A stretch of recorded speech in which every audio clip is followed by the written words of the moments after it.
La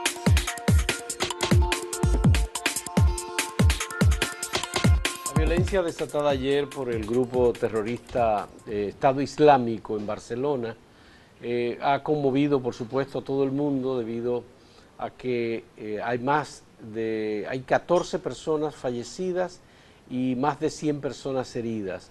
Fue en las Ramblas de Barcelona, el centro, el pulmón turístico más importante que tiene Barcelona, que es una ciudad muy histórica y con un muy fuerte negocio turístico. Barcelona el año pasado recibió 30 millones de personas, pero solo además, la ciudad de Barcelona. Ese es un lugar que no duerme, eso es 24 horas también. 24 horas. Las Ramblas es aproximadamente 2 kilómetros de distancia y va desde Plaza Cataluña hasta la orilla del Mediterráneo. Hay una estatua de Cristóbal Colón. En medio de ello, en donde hay un mercado que se llama, muy famoso por cierto, el mercado de la Boquería, fue que se produjo el atentado terrorista en que estas personas condujeron un vehículo a toda velocidad, no por las dos avenidas laterales, sino por el centro peatonal. Fue por donde lanzaron el vehículo a una altísima velocidad y esto afectó a cientos de personas que estaban allí y que pasean por allí, pero que son principalmente turistas. Hay en los alrededores artistas, vendedores de objetos, chucherías y cosas que siempre se ofrece a los turistas, además de cosas de comer, pero las muertes que se produjeron han sido fundamentalmente de turistas. Allí, Gustavo, se menciona, las autoridades hasta ahora han confirmado 14 personas muertas.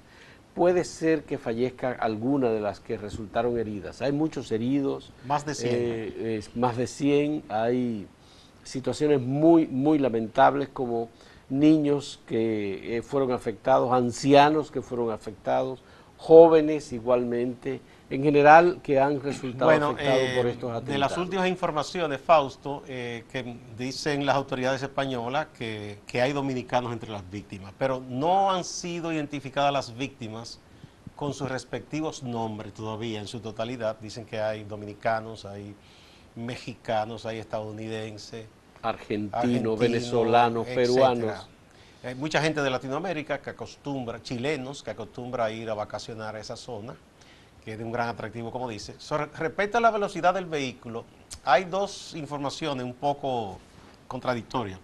Por un lado decían ayer al principio que sí iba a alta velocidad, pero luego decían algunos de los investigadores que al parecer se disminuyó la velocidad y que como era un vehículo no pesado completamente, sino semipesado, una furgoneta, zigzaguearon a propósito para afectar a más personas, porque la gente le abrió paso, ¿no? Corriendo. Zigzaguearon y pudieron hacerlo al disminuir la velocidad. Y que por eso afectaron a tanta gente. Contrario al camión que aquella vez atacó en Niza, por ejemplo, Francia, en Niza, en Francia. no podía maniobrar mucho porque un camión no es tan fácil usted manipularlo zigzagueando, ¿no? Sí. Este tipo de atentado también está ahora mismo en la discusión. Aunque lo ha asumido Estado Islámico, también se está investigando si se trata de esos militantes de ese grupo extremista que obedecen a un plan previamente organizado, todo, ¿no? O si por el fanatismo, ¿no? Son los llamados lobos solitarios, que tienen la libertad dentro de ese grupo de hacer cualquier cosa que se entienda que golpea a quienes ellos entienden que son sus enemigos, sobre todo países occidentales y sus autoridades, aunque en este caso han afectado gente que no tiene nada que ver con gobierno, incluso gente que no es propiamente española, sino visitantes. Bueno, ya hemos tenido, por supuesto, casos en los cuales hay vehículos utilizados ya en 2 ocasiones. En Francia se utilizaron vehículos de este tipo. En el caso de Francia se recuerda que a uno de los vehículos utilizados le pusieron armas cortantes en la parte frontal del vehículo para hacer más daño. Sí. Y parece que es una línea de estos grupos terroristas, y particularmente del Estado Islámico, utilizar el vehículo como una arma mortal para agredir a quien sea, no importa, lo que quieren hacerle daño es al país y a la ciudad en donde realizan estos actos generar terroristas. terror, porque eso generar genera miedo, porque terror. en realidad de eso se trata, de generar miedo. Este es un hecho que ha sido, por supuesto, condenado en todo el mundo. Hay situaciones parecidas que han ocurrido en lugares diferentes. Ocurrió en Bélgica, por ejemplo. Recuérdate que hubo, creo que fueron 137 personas Sí. con un atentado terrorista que se produjo en el aeropuerto. Sí, otro caso de la menor capital en belga. Alemania, en Gran Bretaña. Y me En recordaba ayer en Juan Inglaterra Camilo también, sí. que hubo un caso mucho antes en Holanda que nos habíamos olvidado. En Holanda también. Sí, sí. no murieron tantas personas, pero Ya. sí, Juan Camilo me recordaba eso ayer y es verdad. Bueno, es una situación muy lamentable y las autoridades españolas parece ser que descubrieron quiénes eran los terroristas que hicieron este acto, porque además se atrincheraron en algún momento, luego en otro lugar, en otra comunidad catalana también, hubo un vehículo que le fue lanzado a 2 agentes policiales y los hirieron, de manera que es una situación muy lamentable y por supuesto para cada una de las familias afectadas y de los turistas que estaban allí, pues esto han cerrado prácticamente la Rambla de Barcelona. Hay una situación de estado de emergencia, digamos, en España. Bueno, Las autoridades han ido investigando las conexiones, han buscado, Gustavo. hay un ciudadano de origen árabe francés de Marsella y el otro es español, de los dos que han identificado como los que llevaron a cabo la acción. Ya. Bueno, esto por supuesto que representa un desafío, ya no solamente, y lo ha sido así para las autoridades españolas o para las autoridades francesas, es la comunidad europea en su totalidad que está involucrada en estos actos terroristas del Estado Islámico. Generalmente los ha reivindicado el Estado Islámico como organización y uno espera que las autoridades, por supuesto, puedan ser lo más previsoras posibles, tomen todas las medidas de seguridad necesarias para salvaguardar o proteger a las personas Lo que pasa es que eso que es muy hacen turismo difícil, en Fausto, ciudades porque como es que es gente suicida, es decir, ¿quién iba a esperar eso? Y precisamente lo que están diciendo los expertos, que esta modalidad de terrorismo es más difícil de detectar, porque si es que tú armas una bomba y compras cosas, hay forma de rastrearte previamente, pero nada, alguien que de pronto agarra un vehículo y decide que va a matar gente, es muy difícil de detectar. Es muy triste eso que ha ocurrido y no hay ninguna causa ni de ideología ni religión que justifique semejante nivel de agresividad contra personas inocentes, porque aunque uno no está de acuerdo, si tú me dices que han arremetido contra una sede de un gobierno, contra un enemigo, yo te dice, bueno, una guerra irregular, tampoco se justifica. Pero que a personas que no tienen nada que ver con eso, incluso visitantes de otros países, ¿verdad?, que no son del país que ellos entienden que deben ser agredidos, resultan víctimas. Lo que ocurrió en Francia, lo que ha ocurrido en otros países. Es muy triste todo esto y nos habla de un mundo cada día más complicado, más convulso. Y eso va a afectar mucho a Barcelona. Ya París, que era la ciudad que más visitantes recibía, se vio seriamente lesionada con lo que ocurrió. Así es. Hay que ver cómo Barcelona, y uno desea que se recupere, porque uno quiere mal para ningún país. En el caso de París, en noviembre del año 2015, los atentados de París fueron a discotecas, restaurantes, Un estadio de fútbol. Un estadio de fútbol y otros lugares en donde aeropuerto también personas fueron acuchilladas, etcétera. Cientos de personas murieron. Porque fueron de manera simultánea varios atacantes. Sí. Eso sin contar con lo que había ocurrido antes en la revista Charlie Hebdo. Ya. También, una desgracia que... Pero todo eso tiene unos orígenes históricos que tampoco se pueden olvidar, aunque no se justifican. Hay una relación de lo que fueron esas metrópolis europeas con esos países de Oriente Medio y Norte de África, y todo eso generó unos vínculos y unas comunidades que se sienten, aunque son ciudadanos de esos países europeos, pero se sienten excluidos, discriminados, y todo eso es caldo de cultivo. No se justifica para nada. Tú sabes que aunque uno lo ha pensado, Gustavo, en todo esto también hay un trasfondo.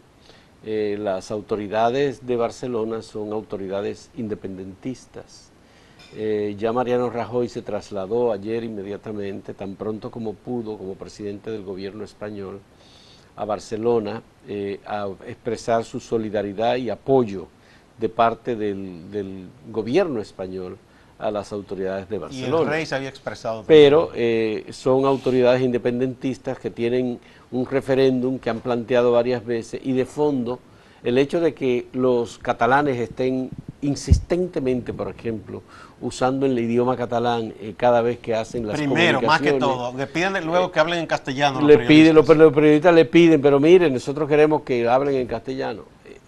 Es un reflejo sí, de una eso situación está, todo eso del nacionalismo catalán sí, que está ahí sí, presente. Esos problemas internos de España, de regiones autónomas que quisieran ser independientes, todo eso está de por medio también. Así es.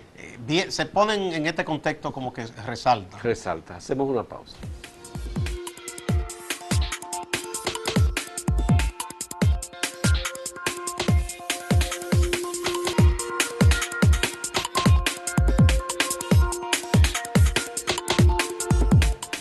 Una noticia muy importante, quizás no se le ha dado todo el relieve que requiere, es la de que 4 hombres fueron muertos ahorcados ayer en la cárcel de La Victoria, ¿verdad? La Penitenciaría Nacional de la Victoria. Bueno, estos reclusos son de nacionalidad haitiana. Coincide con que también ayer, luego más tarde se informó que un estadounidense que estaba preso de manera preventiva en el Palacio de Justicia de Ciudad Nueva, dicen que se ahorcó. O sea, son 5 reos extranjeros, internos extranjeros, muertos en un solo día. Es un hecho importante. Y en el caso de los haitianos, hay que investigar bien, se habla de un asunto de una deuda, unos problemas, pero uno se pregunta hasta qué punto las cárceles nuestras, las preventivas o las que no son preventivas, tienen control de las autoridades, o es que las cosas están ahí a la libre y la gente hace lo que quiera. Mira, el ciudadano norteamericano que se ahorcó, se le iban a conocer hoy las medidas de coerción por tráfico de personas. Y abuso infantil también. Bueno, ese ciudadano aparentemente habría tomado la decisión de ahorcarse. Se supone que en una cárcel no hay condiciones para que una persona se quite la vida, porque se toman todas las medidas del lugar, se le quitan las correas, los cordones, de los zapatos, todas las medidas. Si tiene corbata se le quita también. Exactamente, cualquier elemento que pueda ser considerado útil para un suicidio son eliminados, inmediatamente se entra a una penitenciaría o a una cárcel preventiva. Y era un preso preventivo este ciudadano. En el caso de los 4 señores o las 4 personas que murieron dentro de la cárcel más peligrosa, dentro del recinto más peligroso en la Penitenciaría Nacional de La Victoria. Creo que le dicen La Planchita. Y es una especie de cárcel dedicada al castigo para las personas que son más peligrosas y que tienen un comportamiento más violento. Una de las versiones es que dentro de la cárcel La Planchita, como se le conoce, es prácticamente desnudo que entran los reclusos y que allí hay unas determinadas condiciones, muy precarias por cierto, son muy violentos quienes están allí y que además en horas de la mañana se le permite salir para luego volver a entrar en horas de la tarde.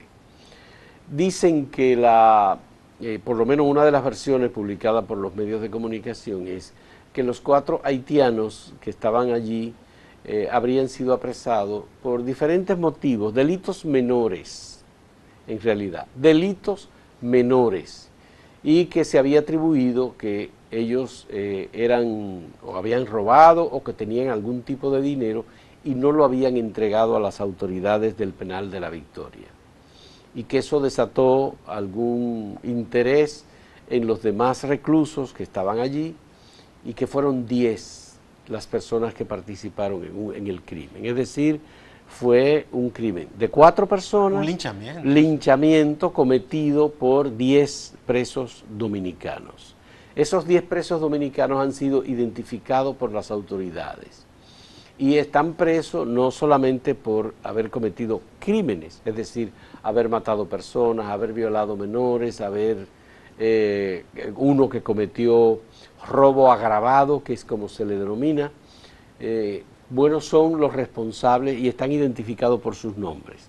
Las autoridades del Ministerio Público ya informaron que van a pedir medidas de coerción contra los responsables de estas 4 muertes. Que será como un aislamiento porque ya están presos, ¿verdad? Porque están presos Sí. y están condenados, Sí, además, por la comisión de otros crímenes. Eso pone de nuevo, Fausto, de relieve la situación de nuestras cárceles.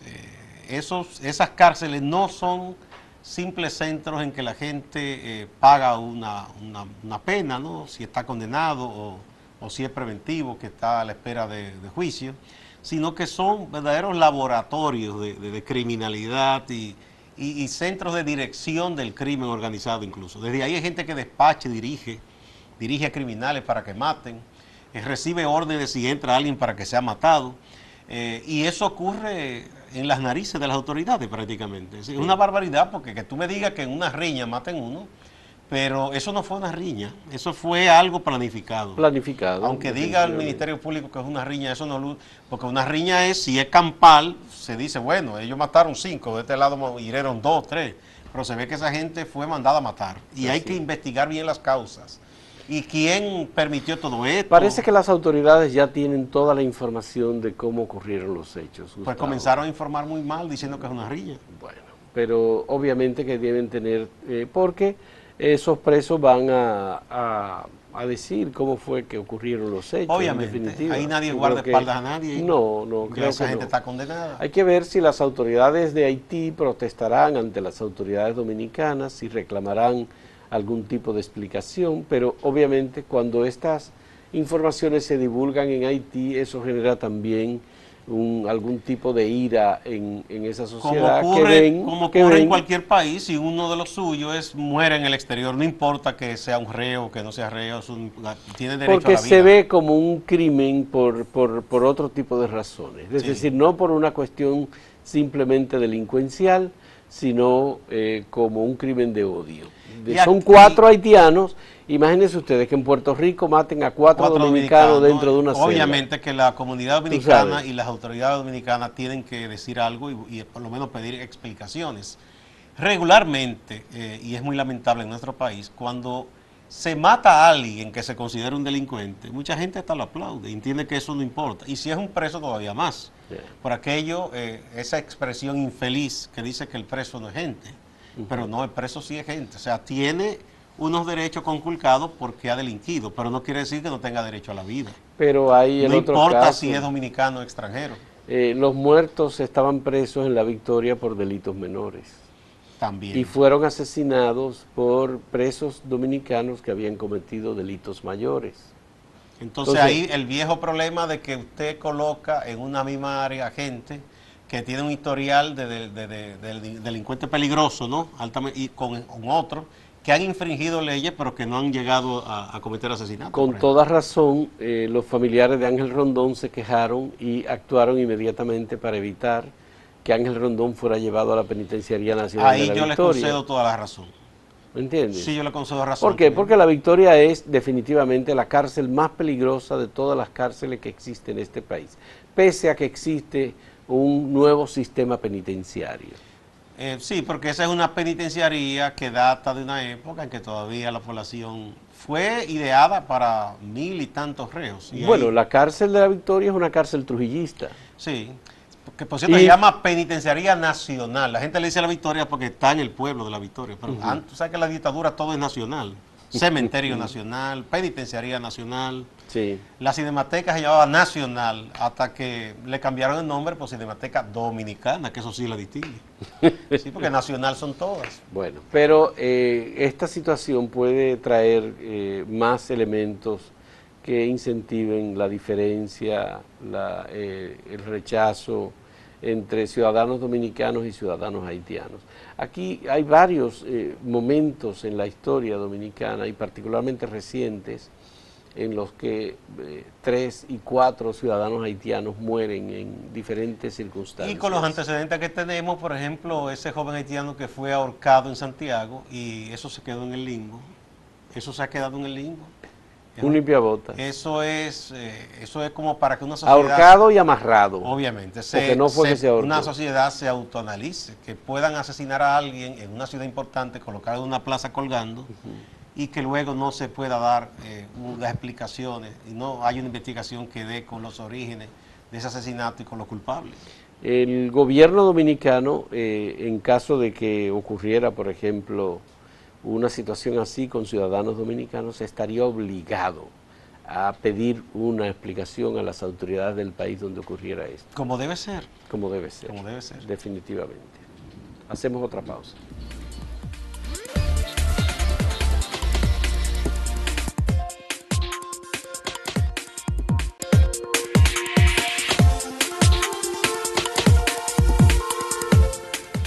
El caso de Esperancita ha sido llevado por la madre de esta a la Comisión Interamericana de Derechos Humanos luego de esperar 5 años.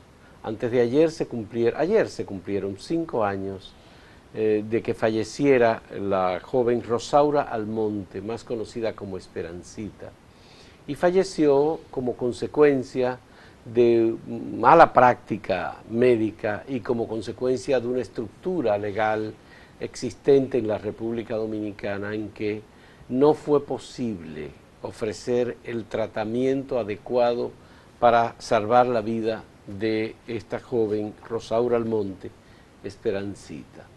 Ella presentaba una situación de reciente embarazo y descubrieron posteriormente que tenía leucemia.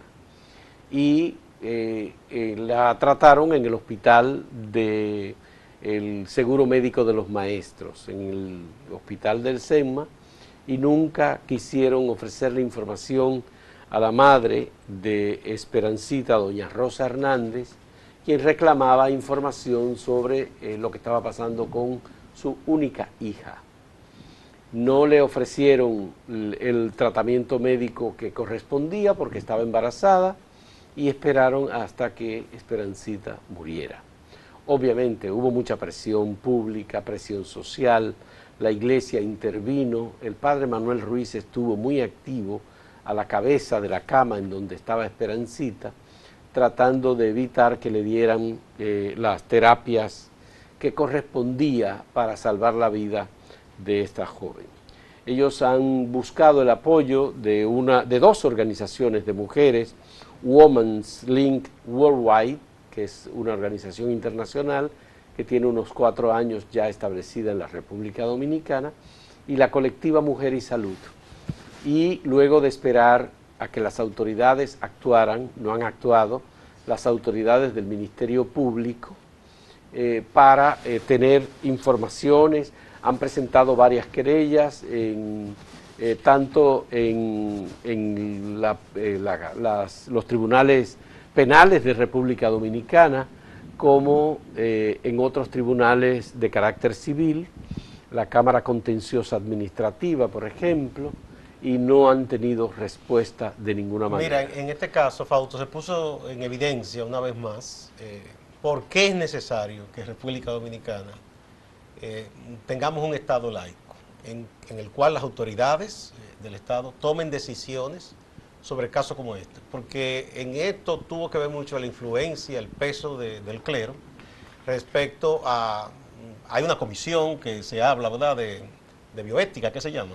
De bioética, sí. Sí. La Comisión de Bioética manejó el caso dentro del hospital del Seguro Médico de los Maestros. ¿Qué recomendaban algunos especialistas? Que ese embarazo debía ser interrumpido para que a ella se le diera la terapia correspondiente. Exactamente. Pero por la presión eclesial se esperó y se esperó y se esperó, y ya cuando se le dio la terapia era tarde. Ya era muy tarde. Entonces, por eso es que este caso ha trascendido, y hace mucho que ha trascendido, que muchos organismos internacionales lo han tomado como un ejemplo de una mala influencia eclesial en asuntos que tienen que ver con una decisión de Estado sobre un problema de salud. Hay que recordar, Fausto, que la Comisión Interamericana de los Derechos Humanos en el sistema interamericano opera como el Ministerio Público. Eso está en Washington. Sí. Si esa comisión acoge el caso, sería llevado entonces a la Corte Interamericana, que tiene Depende, sede. si la comisión lo decide. Si lo decide, por eso. Sí, si le da paso, entonces iría a la Corte, que es en Costa Rica. Y la comisión acepta solo en los casos en los que la justicia dentro del país donde se hace la demanda no funciona. Y en este caso el no caso funciona. de Esperancita ayer cumplió 5 años de muerta. Hace 4 años que se pusieron las querellas correspondientes. El Ministerio Público no ha avanzado en la investigación. Tenía 2 años para hacer la investigación, no hay resultados, tampoco hay acceso a las abogadas que están trabajando con Rosa Hernández, la madre de Esperancita, no hay acceso de parte de estas abogadas al expediente que han ido o a la investigación que ha hecho el Ministerio Público. Hasta ahora, según ellos han dicho que han hecho una investigación. El tema es que supuestamente el Ministerio Público tendría la justificación de que la investigación es secreta, pero todo el mundo sabe que la investigación es secreta para terceros, no para las partes que están involucradas. No, porque, entonces, y sobre todo en para ese la caso, madre. Y mucho más en este Debe caso. ser informada constantemente. De en este caso para la madre. Entonces hay casos en los cuales, por ejemplo, ¿qué es lo que dice la madre de Esperancita? Que hubo una demora en la entrega del diagnóstico, que a ella nunca le dijeron que Esperancita tenía una condición que impedía que tuviera, por ejemplo, el desarrollo de su embarazo. A ella nunca se lo dijeron, no le informaron absolutamente nada. El tratamiento fue tardío también, que para el tema de la transfusión de sangre y para otros casos tampoco le informaron absolutamente nada. Y ella está pidiendo reparación de daños, garantía de que no se repita una situación como esta, está pidiendo que el Estado reconozca su responsabilidad con un sistema médico estructurado en donde las personas pueden morirse, como el caso de Esperancita, y que además se construya un centro educativo para niñas en Pedrobrán, que es de donde era Esperancita, para la educación, para la vida de las jóvenes que como Esperancita necesitan este tipo de apoyo. Y yo insisto, una parte importante, si tuviéramos de verdad aquí un código penal y civil como se debe, y tuviéramos también un Estado laico, no hubiese existido esa intervención de una tercera parte que no tenía nada que ver en eso. Y simplemente entre los médicos y la familia hubiesen decidido qué hacer. Bueno, es una situación muy, muy lamentable. Nosotros escuchamos el testimonio de Rosa Hernández y ella se siente muy, muy afectada. Ella dice que ella cuidó siempre mucho a su hija y nunca supo que su hija tenía leucemia, y que los médicos se comportaron de manera irresponsable porque nunca le dijeron lo que estaba pasando y permitieron que su hija muriera. Ella prefería que su hija Ahora, muriera. todo esto, me pregunto, ¿por qué se enteran las autoridades eclesiales de este caso? ¿Quién le dice? Porque el comité ético o bioética del Hospital de los Maestros los llamó. Si no existiera eso, con la iglesia metida de por medio, no fuera necesario y se procediera como se debe. Entonces falló el sistema de salud y falló también el sistema de protección para los maestros. Y falló el Estado. Y falló la justicia también, porque tampoco han hecho, y falló el Ministerio Público también. De manera que esto en los próximos años puede tener consecuencias para la República Dominicana. Ojalá que sean para bien esas consecuencias. Sí, señores, muchas gracias. Hasta el lunes.